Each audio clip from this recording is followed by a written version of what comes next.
Salut à tous et bienvenue dans une nouvelle vidéo. Alors aujourd'hui je suis ravi de vous retrouver pour vous proposer une recette corse et en plus une recette de Pâques. Alors on va faire ensemble un cacavel, donc c'est vraiment le gâteau typique corse de Pâques. Pour vous décrire un peu ce genre de gâteau, ça va être une couronne de pâte qui contient de la levure boulangère, donc à peine levée. Sa consistance, elle est légèrement ferme le premier jour et ensuite ça devient un gâteau assez sec mais qui est parfait pour tremper dans le café le matin au petit-déj. Vous pouvez le garder 3-4 jours facilement, voire plus dans une boîte hermétique. C'est un gâteau qui traditionnellement est parfumé à l'anis et au zeste d'agrumes, mais c'est vraiment l'anis qui prédomine. Il y en a même qui mettent du pastis à l'intérieur. Et pour vous faire un petit point d'histoire, alors c'est une légende, hein, on ne sait pas exactement l'origine du cacavel, mais ce qu'on entend le plus régulièrement, c'est que c'est un gâteau qui marquait la fin du carême. Et à cette période, justement, on utilisait les œufs qu'on n'avait pas pu consommer pendant le carême. On mangeait ensuite le cacavel le jour du pique-nique de Pâques, voilà, du lundi de Pâques quand on allait pique-niquer. Et vous allez voir que la particularité, c'est que dans la décoration, à la fin, on met un œuf entier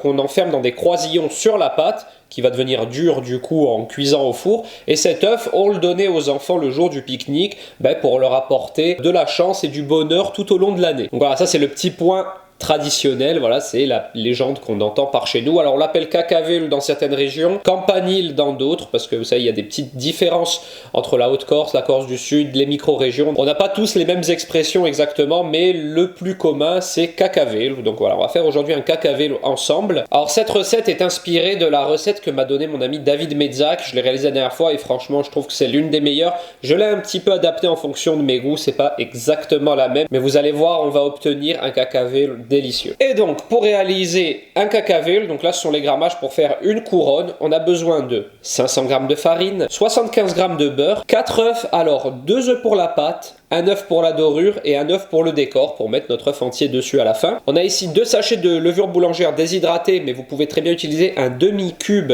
soit à peu près 20-21 g de levure boulangère fraîche. On a là 75 g de sucre blanc et 75 g de cassonade. On a ici 20 g d'anis, vous pouvez en mettre plus, vous pouvez rajouter une cuillère à soupe de pastis par exemple dedans. 60 g d'eau tiède et 2 citrons dont on va utiliser uniquement le zeste. Et nous, on commence tout de suite à préparer ce délicieux cacavel. Alors pour commencer notre cacavel, dans un cul de poule, nous allons mettre notre farine et nos 2 sucres. On mélange rapidement afin d'amalgamer le tout. Et on met dedans nos 2 œufs. On prend ensuite notre levure déshydratée et on la réhydrate dans l'eau tiède. On la met tout simplement à l'intérieur et on mélange un petit peu. On met la totalité, on fait attention de ne pas en laisser à l'intérieur du verre, on racle bien. Et on mélange ensuite à la cuillère en bois, c'est plus pratique. Lorsque la pâte commence tout doucement à se former, on rajoute tout notre beurre mou, c'est important, il faut qu'il soit mou. Et on commence à l'incorporer avec les mains.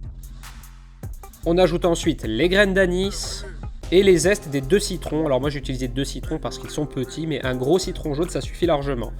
Et ensuite on pétrit bien notre pâte pour former voilà, une belle boule. Donc on farine légèrement le plan de travail, on met la pâte dessus et on pétrit pendant 5 bonnes minutes afin d'avoir une boule bien formée. Lorsque cette boule est formée, on farine légèrement le cul de poule et on la met dedans. On met un torchon humide par-dessus et on laisse pousser 3-4 heures à température ambiante. Une fois cette pousse réalisée, on reprend notre boule et on forme un long boudin pour ensuite faire une couronne. On coupe un petit morceau de ce boudin qu'on réserve de côté. Ça va nous servir à faire les petits croisillons qui vont emprisonner l'œuf par-dessus à la fin de la recette. On enlève la farine avec un pinceau. Moi j'ai choisi de le mettre entre 2 cercles pour une pousse plus régulière, mais rien ne vous empêche de le mettre sans cercle. On pose un œuf dessus, on l'enferme avec les 2 croisillons et on dore la totalité du cacavel avec un œuf battu tout simplement.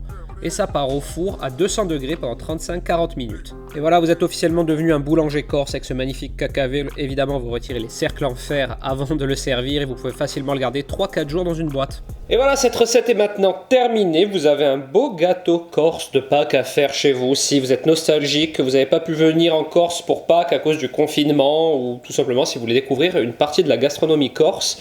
Mais voilà, une bonne solution, faire un cacavel à la maison. Vous allez voir, hein, c'est un gâteau vraiment particulier. Il est très moelleux en sortie de four et après, peu à peu, sa texture change. Il devient sec les jours suivants, mais il est toujours consommable et excellent en trempant par exemple dans du café ou autre. Et donc, si cette recette vous a plu, je vous invite à la commenter, la liker, pourquoi pas vous abonner à ma chaîne, ça me ferait super plaisir. Et moi, je vous dis à très bientôt avec une nouvelle recette corse en plus. Ciao!